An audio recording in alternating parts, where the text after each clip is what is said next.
10 News begins with breaking news. And we begin with an update to breaking news tonight. A top Iranian military official dead after a U.S. airstrike in Iraq. Qasem Soleimani, the head of Iran's Revolutionary Guard Quds Force, has been killed in an attack at the Baghdad airport. The order for the strike coming directly from the White House. 10 News anchor Lindsay Pena is in the live center now with how the Iranian government is just responding. Lindsay? Yeah, that's right, Kim and Steve. Multiple news outlets reporting tonight, including AP News, that Iran's supreme leader, Ayatollah Ali Khamenei, warning that a harsh retaliation is waiting for the U.S. This after that swift and targeted blow today, coming on the heels of recent attacks on the U.S. embassy in Iraq.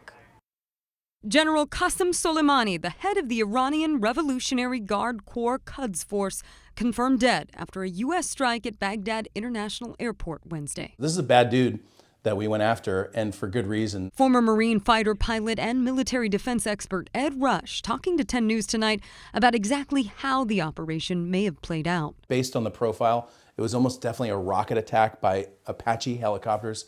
Apparently, there were 3 rocket shot, very, very precise. The Department of Defense issuing a statement writing, at the direction of the president, the U.S. military has taken decisive defensive action to protect U.S. personnel abroad by killing Qasem Soleimani. The DoD saying the strike was aimed at deterring future Iranian attack plans. The thing with Iran, though, is you have, at this point in time, a very inferior armed force compared to ours. And the Iranians know that. Earlier in the week, Iranian-backed militias and Iraqi supporters carried out an attack on the U.S. embassy in Baghdad, one of the most fortified in the world. For 2 days, protesters hurled rocks, setting embassy rooftops and guard posts on fire and ramming bulletproof windows. In response, the U.S. sent nearly 900 additional troops to the region, but Rush says he doesn't think this is the beginning of another full-blown war. I do think there will be a lot of tension. I think the tensions will increase over time. But this isn't a war. We're not going to war with Iran.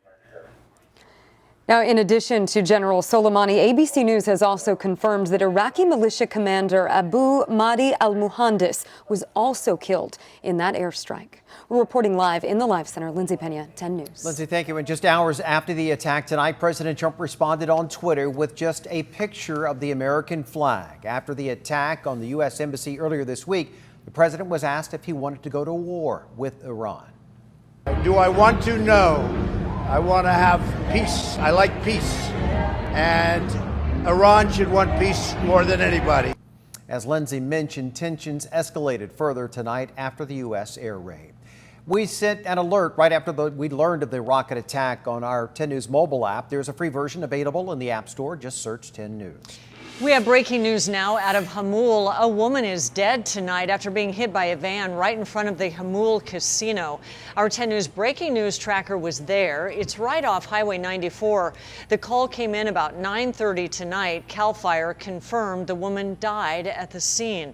The driver of the van remained on scene and is cooperating with police. Swells off our coast are churning up some big waves for surfers. A high surf advisory is in place from North County to the border. The big swells have closed the Ocean Beach Pier for the last 3 days.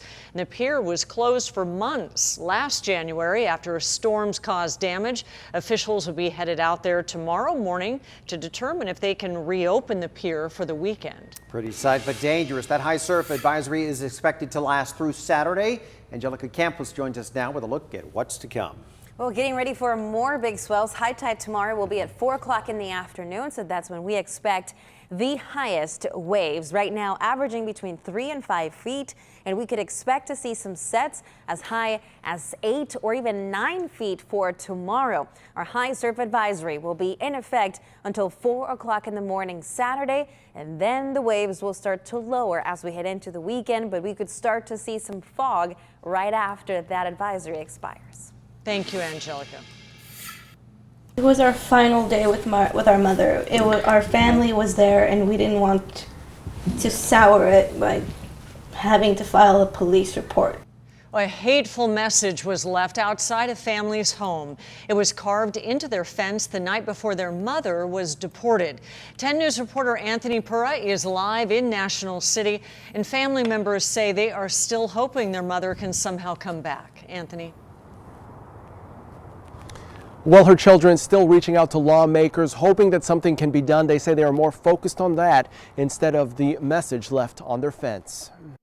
Pretty much like the rug pulled out from underneath us, it feels, you know. It's been an emotional day for Carla Cruz McKissick and her sister Zitlali. Their family torn apart after their mother was deported to Mexico. Outside, a message of hate put on their fence on their last night together as a family, a curse word followed by the word Mexicans. As hurtful as it is, they haven't reported it to police. It's the last thing on their mind. It was our final day with our mother.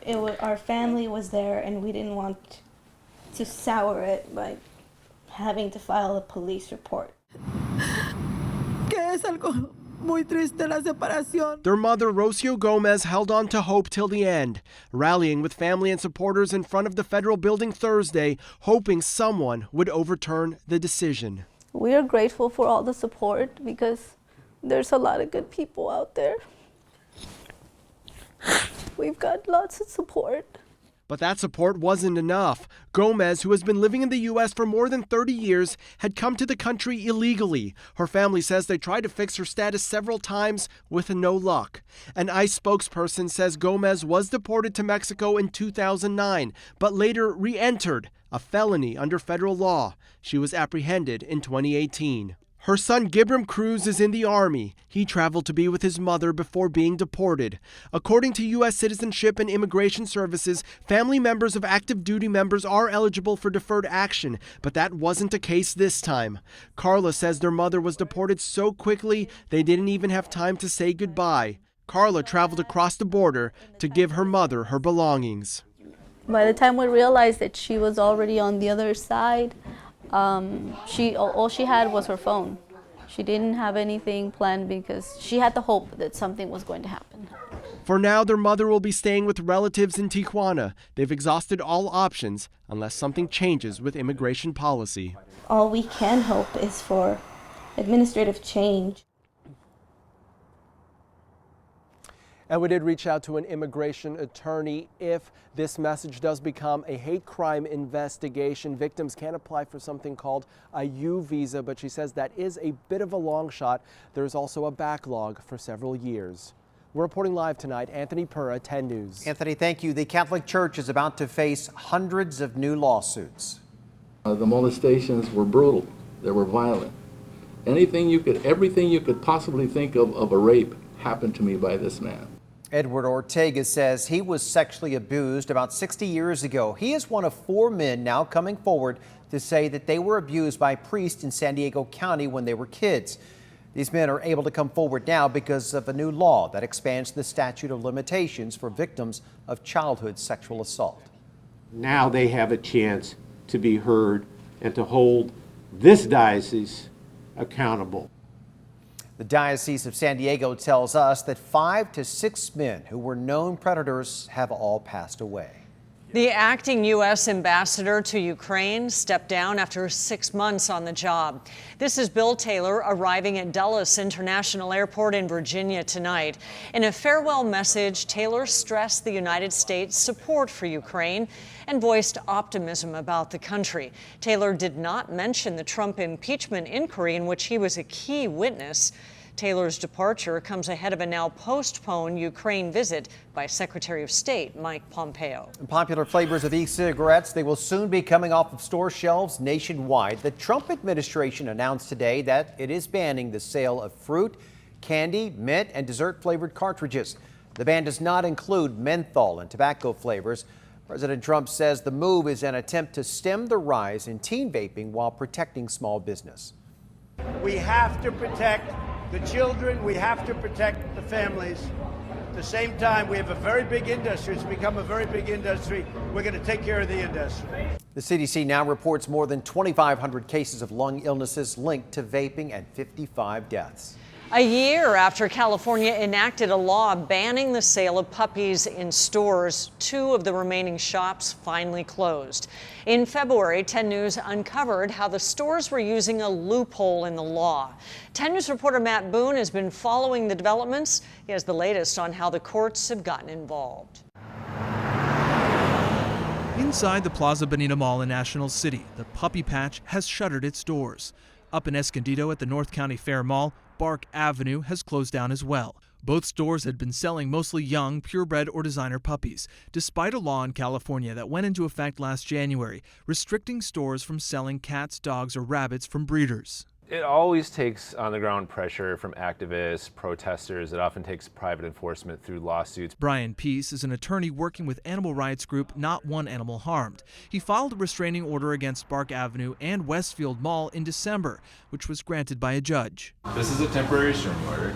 But Bark Avenue and Escondido defied the restraining order until Tuesday, when a judge ordered them to stop again. We have the unfair business practices statute in California that enables a judge to issue an injunction that's as broad as it needs to be in order to stop unfair competition. In February, 10 News uncovered documents that showed a fake rescue group called Bark Adoptions, based at a home in Menifee, had been funneling puppies from breeders to pet stores in Southern California. The San Diego Humane Society called it puppy laundering and fined Bark Avenue last year for selling those dogs, but they continued to operate. If consumers knew they were from puppy mills, they wouldn't buy them. But when you see a puppy in a pet store, especially if they say rescue on it, and they're doing this fraudulent enterprise of claiming that it's a rescue, people think they're actually supporting something good. 10 News reached out to Bark Avenue for comment, but have not heard back.